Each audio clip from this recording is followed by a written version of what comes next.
Turmeric belongs to the ginger family. It originates in India but is grown across Jamaica. In India, it is used as medicine, but in Jamaica and other Caribbean countries, it is used as a spice. However, the roots, stems, and leaves can be used to make tea. Professor Errol Morrison is an endocrinologist and also head of the National Commission on Science and Technology. According to Professor Morrison, the literature coming out of India shows the chemical compounds in turmeric carry significant health benefits. It reduces inflammation. It reduces stomach upset, bloating, and reduction in ulcers.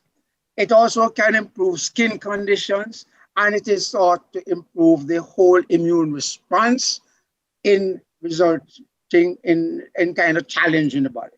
And you may well want to say, so how is it going to benefit us in this era of the COVID pandemic? I can only say it is helpful in reducing the inflammatory response, and thus it could help to reduce the kind of lung problems that we do see. It can be had at least 3 to 4 times per day, but how you prepare it is important. 1 of ginger to 3 of turmeric in terms of size of the root. You grate the turmeric and you can cut up the ginger small and you beat it. Okay?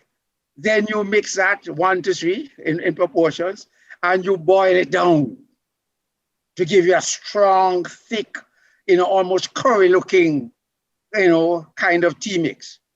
And when you have prepared that, you can just twist a little dust of the black pepper, onto that combination. Although it is safe to consume, moderation is key.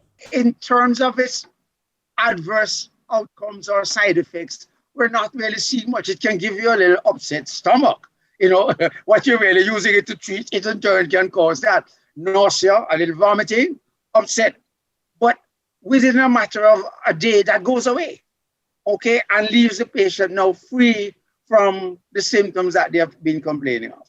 And as far as turmeric is concerned, it is relatively, toxicity free. With your health report, I'm Shamela Pullen wishing you good health.